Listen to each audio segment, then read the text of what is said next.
साथियों, delta channel 5 में आपका स्वागत है। आज हम बात करेंगे G20 की। आखिर G20 में ऐसा क्या हुआ कि इसको इतना बड़ा फेलियर माना गया है। हम बात करेंगे G20 की। G20 आखिर G20 में भारत का नारा क्या था? G20 में भारत का नारा था वसुधैव कुटुंबकम।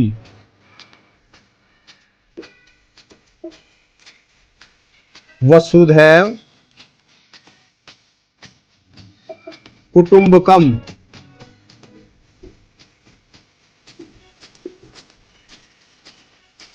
साथियों, वसुधैव कुटुंबकम मतलब हमारी जो धरा है, हमारी जो पृथ्वी है, इस पर जितने भी प्राणी रहते हैं, इस पर सब रहने वाले सभी प्राणी पूरे एक परिवार के समान हैं। तो इसमें आपस में बैर कैसा? भारत ने पहल की कि वसुधैव कुटुंबकम का नारा होना चाहिए और हम सबको मिलकर एक साथ सारे कार्य करने चाहिए। जैसे समाज में, धरा में, देश में, सब जगह रहने वालों की जो तरक्की हो वो एक समान हो, कोई आपस में लड़े ना, कोई बैर ना हो, सबकी तरक्की हो, सबको फायदा हो, सब पढ़े लिखे और मानव जीवन पाकर जो खुशियां उनको मिलनी चाहिए वो मिले, ये भारत का नारा था। तो इसमें फिर बात आती है सबसे बड़े फेलियर की। फेलियर में आपको बताऊंगा आखिर क्या बड़ा फेलियर है। तो इसमें जो सबसे बड़ा एमओयू जो तैयार हुआ है, जो एमओयू तैयार हुआ है, उसमें अगले 6 दिन में जो कार्रवाई हो रही है, वो एमओयू की जो मेन चीजें हैं उस पर हम पहले आ जाते हैं। G20 का जो मेन एमओयू बना है, उसमें India, middle east, Asia and Europe union के बीच में एक ट्रेन ट्रैक होना चाहिए। क्या होना चाहिए? Train track. ट्रेन ट्रैक से क्या होगा? ट्रेन ट्रैक होना चाहिए, कनेक्टिविटी होनी चाहिए, इकोनॉमिक कॉरिडोर, इकोनॉमिकल कॉरिडोर होना चाहिए। उससे क्या होगा? इकोनॉमिक कॉरिडोर के फायदे क्या हैं? पहले हम देखेंगे रेल ट्रैक, इकोनॉमिक कॉरिडोर। ये एक रेल ट्रैक इकोनॉमिक कॉरिडोर कहां से? भारत से लगाकर मिडिल एशिया यानी कि गल्फ होते हुए और आपका यूरोप तक, और यूरोप के बाद में आगे जरूरत पड़ने पर अफ्रीका। यानी कि हम ट्रेन के रास्ते अपना सामान अफ्रीका तक, एशिया तक, मिडिल ईस्ट, एशिया तक, यूरोप तक भेज सकते हैं। उसके क्या फायदे हैं? उसके फायदे आपको बताते हैं। सबसे बड़ा फायदा, आपका जो शिपिंग चार्ज है,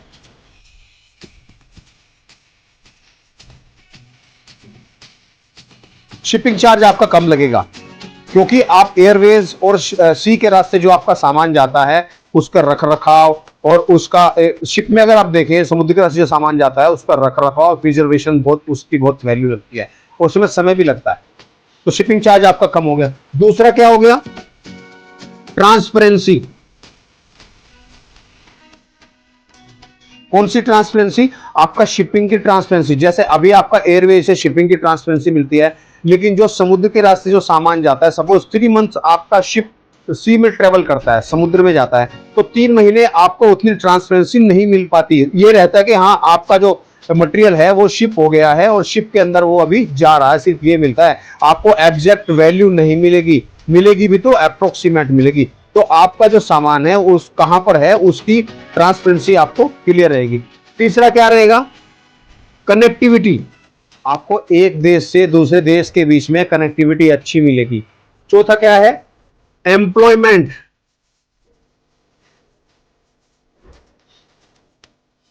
चौथा हो गया आपका एम्प्लॉयमेंट, रोजगार के साधन जरूर होंगे और इसमें कोई भी इंटरनेशनल लेवल का कोई भी रूल एंड रेगुलेशन वायलेशन नहीं होगा, क्योंकि जैसे आपके एयरवेज काम करते हैं, जैसे एयरपोर्ट काम करते हैं, फिर आपके रेलवे स्टेशन उसी तरह से काम करेंगे। इसमें कोई इश्यू नहीं आएगा, कनेक्टिविटी अच्छी रहेगी, एम्प्लॉयमेंट मिलेगा और आपका जो रख रखाव वो बेहतर होगा।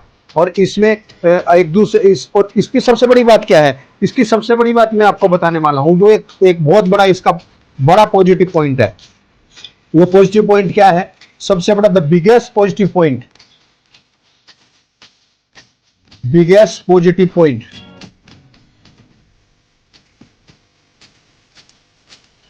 द बिगेस्ट पॉजिटिव पॉइंट, आपका जो एनर्जी रिसोर्सेस है, आपका जो एनर्जी रिसोर्सेस है, ग्रीन एनर्जी रिसोर्सेस, वो भी इंप्लीमेंटेशन प्लान है कॉरिडोर के पैरेलल में। जो ग्रीन एनर्जी रिसोर्सेस है उसका इंप्लीमेंटेशन प्लान भी आपका ये कॉरिडोर के पैरेलल में है, बिकॉज आपका ये रेल ट्रैक बन गया, ये रेल ट्रैक आपका बन गया। तो ये एरिया में जो है ना आपका ग्रीन एनर्जी, ये एरिया में आपका ग्रीन एनर्जी का प्रोजेक्ट भी लग सकता है। ग्रीन एनर्जी में आपका विंड एनर्जी हो गई, आपकी सोलर हो गई, दोनों एनर्जी यहां पे बहुत अच्छी तरह से लगेगी। तीसरा, इसमें क्या है, पाइपलाइन, आपके रिसोर्सेस की पाइपलाइन, जैसे हाइड्रोजन, लिक्विड हाइड्रोजन आपको ट्रांसफर करना है, उसके लिए एक अच्छा सोर्स है। फ्यूल गैस या कुछ भी अगर रिक्वायरमेंट है, उसका एक अच्छा सोर्स है। केबल नेटवर्किंग, आपका कम्युनिकेशन, केबल, डिजिटल ट्रांसफॉर्मेशन, वो भी इसमें शामिल है। तो ये मजे की बात है, ऐसा और ऐसी सोच, ऐसा सोच रखना, और सारे देशों ने इसको एप्रिशिएशन दिया है। सारे देश मान रहे हैं कि एक अच्छी पहल है, क्योंकि आज ग्लोबली अगर हम देखें, दुनिया में अगर आज हम देखें, तो हमारी इकोनॉमी को सस्टेनेबल करना एक बड़ा चैलेंज है।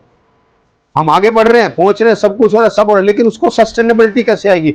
सस्टेनेबिलिटी जब आएगी जब सभी आपस में वसुधैव कुटुंबकम का नारा लेके एक साथ चलेंगे।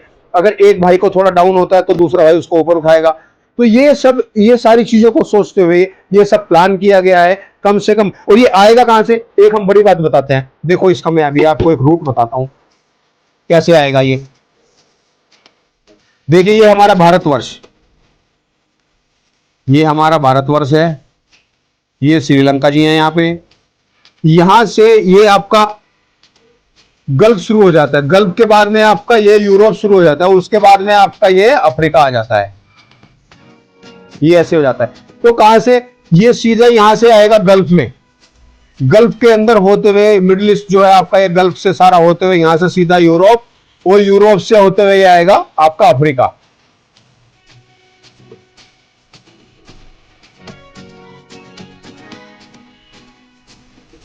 ये प्लान है पूरा।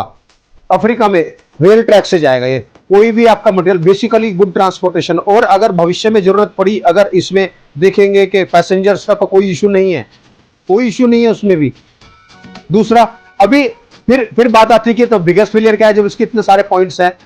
बिगेस्ट फेलियर साथियों मैं बताना चाहता हूं, जो G20 का जब बिगेस्ट फेलियर वो क्या है। अभी आप देखिए यहां पर हमारे भाई है चाइना, सब भाई लोग ही हैं, ये चाइना है हमारा यहां पे, ठीक है।